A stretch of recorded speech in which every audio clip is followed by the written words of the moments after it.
कहते हैं मन की बात ज़्यादा दिनों तक रखनी नहीं चाहिए। पता नहीं कब कौन सी परेशानी खड़ी कर दे। आइए सुनते हैं एक ऐसा ही किस्सा। अरुण कुछ दिनों से बहुत परेशान चल रहा था। हमेशा उदास रहता। एक दिन घर पर आने के बाद सीधा अपने कमरे पर चला गया और खाने के टेबल पर बैठते ही अपनी पत्नी रचना से बोला, बहुत दिनों से मेरा मूड बहुत ही चिड़चिड़ा हो गया है। क्या कारण है मुझे खुद नहीं पता। इतना सुनते ही उसकी पत्नी रचना बोली, आप डॉक्टर से एक बार बात तो करिए। इस तरह तो बीमारी का पता ही नहीं चलेगा। अरे यार, ये डॉक्टर की बस की बात नहीं है, तुम्हें तो बताना ही बेकार है। अरुण बहुत झंझलाहट भरी आवाज में रचना से बोला। ये सब बातें बाजू के कमरे में बैठे अरुण के पिता के कानों में पड़ी। बात तो गंभीर थी। पिता की चिंता भी बढ़ गई। अरुण के पिता और रचना के बीच संस्कारों की दीवार थी। रचना ने खुल के अपने ससुर से बात ही नहीं करी, ना ही अरुण के पिता ने। अब रचना के सामने सबसे बड़ी चुनौती थी अपने संस्कारों की रस्सी को खोलने की। वो रात दिन एक ही बात सोचती कि अपनी मन की बात बाबूजी से कैसे रखे, कहीं वह अरुण की परेशानी ना बढ़ा दे।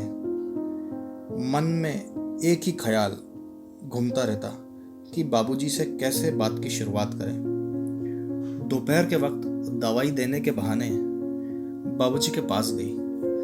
मन में ख्यालों के अनगिनत तूफान चल रहे थे। जैसे ही उसने दवाई पूछने के बहाने अपनी बात की शुरुआत करी, तभी बाबूजी बोले, बहू, अरुण कुछ परेशान चल रहा है क्या?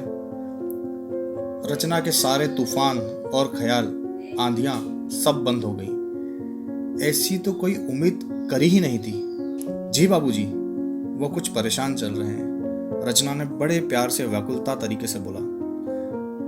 मुझे बात बताते भी नहीं, ना ही कुछ बोल रहे हैं। आप बात करके देखिए, शायद आपको अपनी परेशानी बता पाए। अरुण के पिता बात सुनकर सोच में पड़ गए, क्योंकि आज तक अरुण और उनके बीच कोई ऐसी चर्चा ही नहीं हुई। वह हमेशा अपनी बात माँ से किया करता था। उसकी माँ को गुजरे हुए 5 बरस बीत गए। हमेशा मैं नौकरी में ही व्यस्त रहा और दिन दुनिया में व्यस्त रहा कि समय का पता ही नहीं चला। अरुण की माँ ने सब संभाल रखा था। मुझ पर गृहस्थी का बोझ कभी आने ही नहीं दिया। कई बार सोचा कि बच्चों से दोस्ती करूं, उनकी दिल की बात सुनूं, मगर वक्त ही नहीं मिला, और जब मिला तो बच्चे बड़े हो गए। रचना वहीं खड़ी सब सुन रही थी। बाबूजी, आप मेरी तरह एक शुरुआत करके तो देखिए, शायद कुछ अच्छा हो। बाबूजी पूरी रात सोचते ही रहे, शुरुआत कैसे करें। मन से आवाज आई, इसमें सोचने की क्या बात है, आखिर वह अंश मेरा ही तो है। इतना सोच अगले दिन का इंतजार करते बाबूजी सो गए। अगले दिन अरुण के ऑफिस जाने के बाद बाबूजी बाजार कुछ सामान लेने के लिए चल दिए। रचना के पूछने पर भी कुछ जवाब नहीं दिया। आता हूँ थोड़ी देर में, इतना कहकर निकल गए। थोड़ी देर बाद बाबूजी झोले में कुछ सामान लेकर आए और सीधे अपने कमरे में चले गए। रचना के पूछने पर भी जवाब नहीं दिया।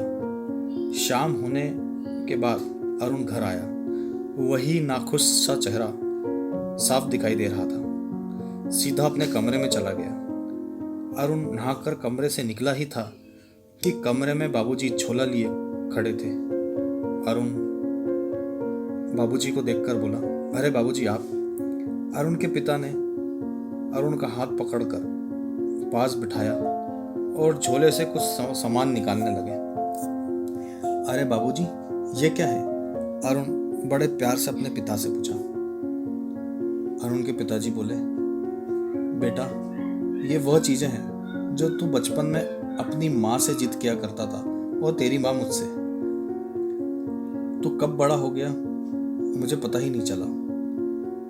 बाबूजी ने बड़े प्यार से कंधे पर हाथ रखकर कहा, बेटा, तू बहुत दिनों से परेशान चल रहा है। मन में क्या है मुझे बता। ये सब मैं तुझे बचपन में दिलाना चाहता था, पर पता नहीं फिर एक अचानक चुप्पी सी छा गई। अरुण बाबूजी के हाथ पर हाथ रख के बोला, कोई बात नहीं बाबूजी। अरुण के पिता ने अरुण की बाल ठीक करते हुए बोला, कुछ दिनों से परेशान दिख रहा है, कुछ हुआ है क्या? बाबूजी की पहल से अरुण अपने पुराने वक्त में लौट गया, जहां वह अपनी माँ से बेफिक्र कर दिया करता था। पापा, मैं घर की जिम्मेदारी लेते लेते थक गया हूँ। लाइफ में बहुत टेंशन हो गया है। अरुण की बातें समझने में 4 घंटे लग गए। उधर रचना खाने के टेबल पर इंतजार करते करते सो गई। फिर कुछ घंटे बाद बाबूजी और अरुण नीचे आए। अचानक रचना की आंख खुली। अरे बाबूजी आप? मन में सवाल था कि कैसे पूछे कि क्या बात हुई, सब तो ठीक हुआ ना। फिर अचानक रचना की नज़र अरुण के चेहरे पे पड़ी। अरुण का चेहरा खुश दिख रहा था। रचना सब समझ गई कि घर की जिम्मेदारी सही हाथों में चली गई है और अरुण का बचपन अभी बाकी है।